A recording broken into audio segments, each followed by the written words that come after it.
Probably for the first time in my life, I don't have any goal, any destination that I am working towards, anything that I'm trying to become. And this isn't out of laziness, but instead from a feeling of having nothing else to achieve. From a sense of, one, wholeness, but two, having achieved and having become and having attained the little bit that I did, understanding that the activity, what I do, what I achieve, what I attain, what I become, has nothing to do with happiness. It has nothing to do with fulfillment. It is simply the activity that I can continue doing or not. And it doesn't define who I am, what I stand for. And so, from my current view, it's a place of total freedom. Because think about it this way. If you are now working towards something willingly, if you are in a place of total rest, peace, happiness, fulfillment, then what will shape the activity of your life? If you are not in charge, then what is in charge? More accurately, I should say, when you are not pretending to be in charge, naturally, what do you realize is in charge? Life. Rather than claiming ownership and personal control over your thoughts and feelings and actions, it is a total relinquishing and handing over of the control to life. Now, what happens when you hand over control to life? You end up where you need to be. That need not be pleasant. Where you need to be right now, in this moment, can be pleasant or unpleasant. And believe it or not,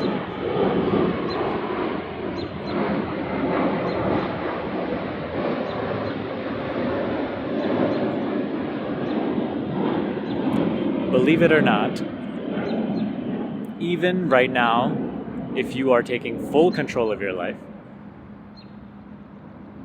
still you are exactly where you need to be. Not based on your will, but life's will. Even if you are currently experiencing a great illness or some big loss or some tragedy, you are exactly where you need to be right now. From your personal perspective of controlling life, this will never make sense. And this feels like the hardest thing to accept. But one who lives in acceptance lives in total acceptance of this fact that what is right now is exactly what should be. And being in total harmony with what is. Therefore, the element of suffering is no longer present.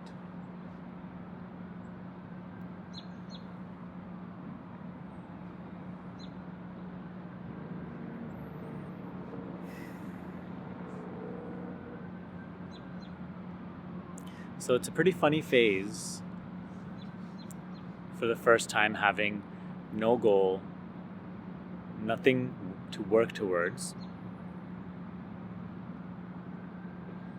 And what I'm noticing is that there's just a turning inward all the energy and the attention and the pursuit of that was going outwards into mind, into objects, is now turning inward. A self-love.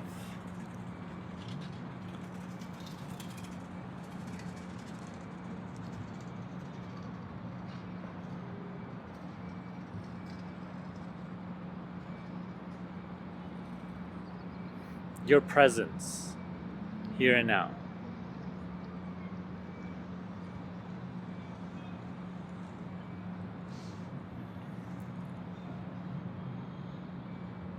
What is present? Whose presence?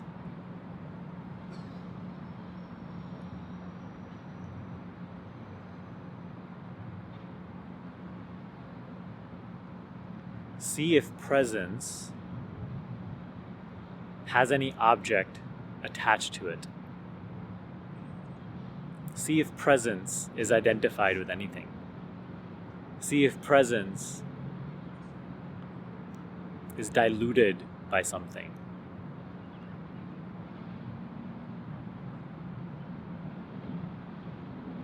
See if presence is an objective experience.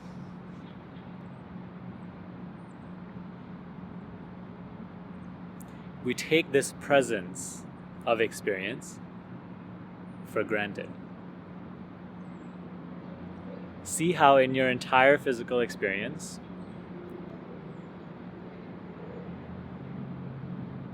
this presence is the closest thing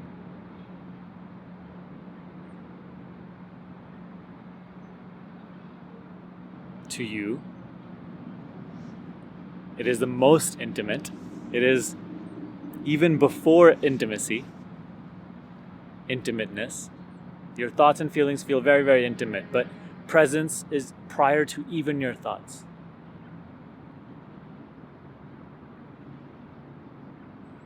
And this presence you can't locate. You can't pinpoint. You can't measure. You can't describe any objective quality to it. Yet it is. It is perhaps the only fact of your experience. It's so elusive.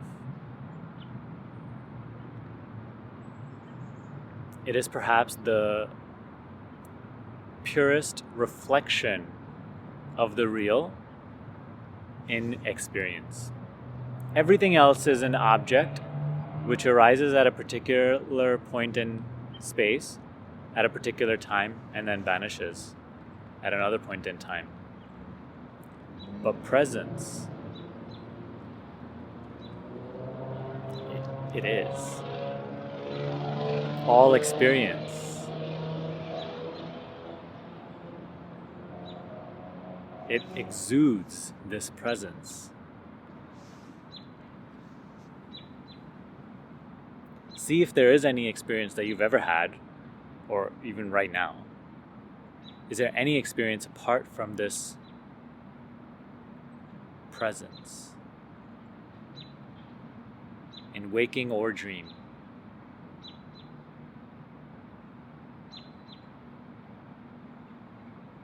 So in the realm of objective experience,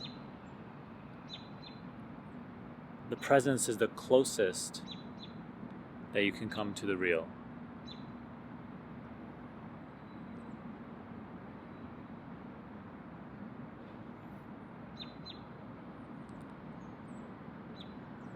The presence is the real when looked at in the realm of mind, in the realm of knowables.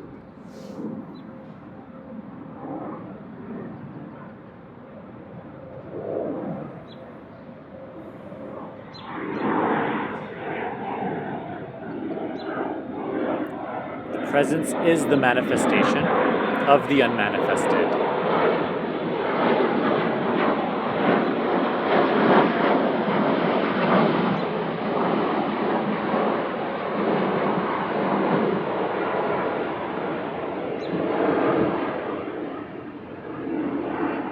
see, even if the person that you believe yourself to be, the thinking, the feeling, the doing process, is that apart from this presence? Is it not the very presence which animates the thinking, the feeling, and the doing?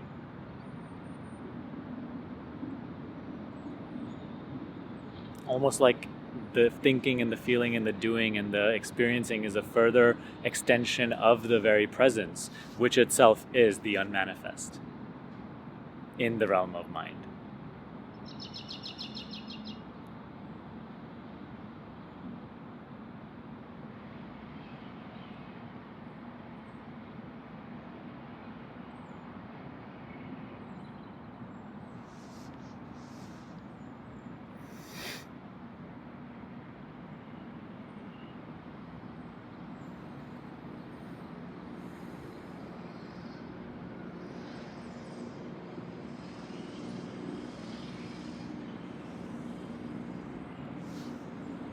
So don't take this presence for granted, and don't attribute a name to it, a shape to it, a form to it. It is not a form that is being present. See presence in all its purity and come to rest as the presence. And you'll see that this pointer is not pointing you from this to this. Even now, presence, again, it is closer than the most intimate experience. I am.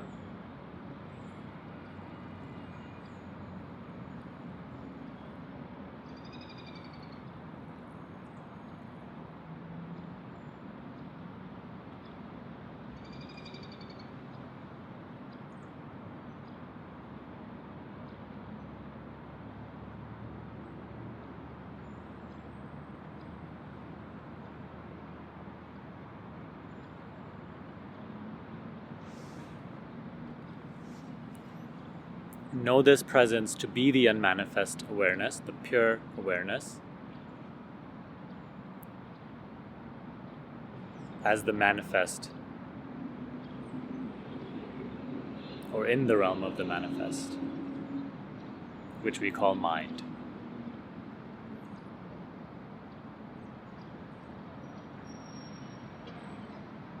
This is turning inward. Turning inward is not like, looking inward and trying to just focus on things. It is a defocusing. Because a focus, it is outwardness. You see? Even focus on a thought, even focus on the subtlest of thoughts or sensations, is an sort of a extending of this awareness. And so going inward, turning within, is actually just not a inward focus, but just a defocus. No objective focus. Being. Not being something, just being.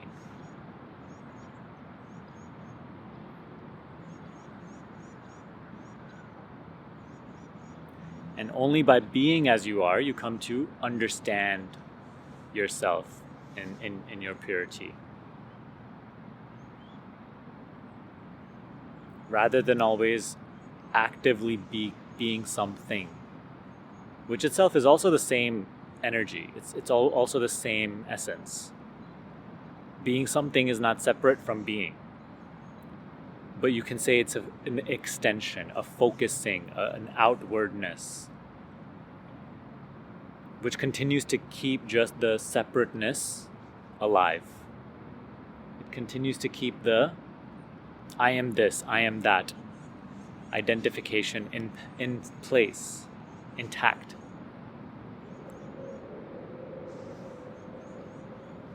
Whereas hanging on to this presence, not as something you're holding on to, because what is holding on to it? You can't hold on to it.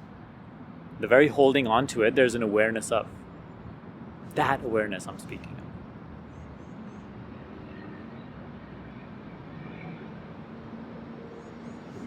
of. It cleanses away all the impurities of mind. It even cleanses away your dire, like your addiction to intellectually figure out things. Because you can never get this intellectually, right? Your intellect is the limit, which you must acknowledge and let go of.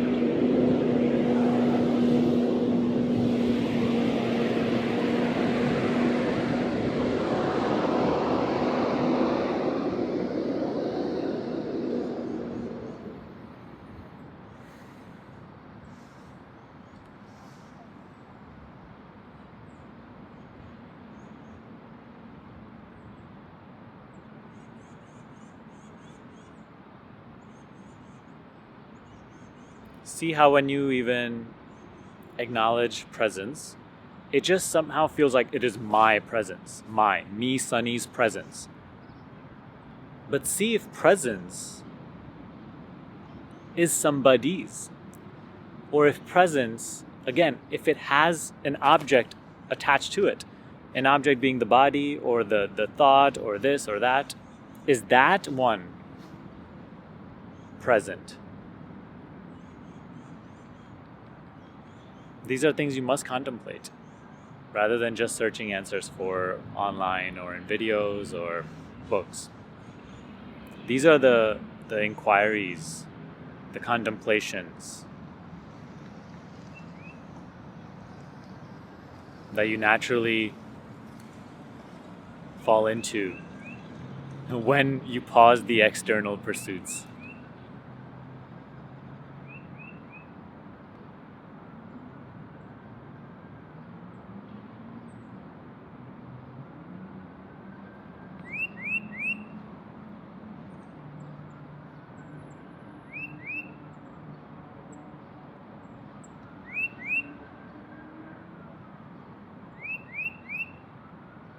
There's a bird singing right there.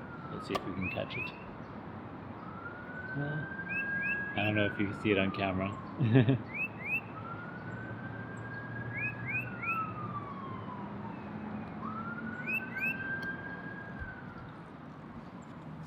This video definitely went much longer than I expected or planned. Just felt like sharing a few thoughts, sharing with you my spontaneous day here out in the park.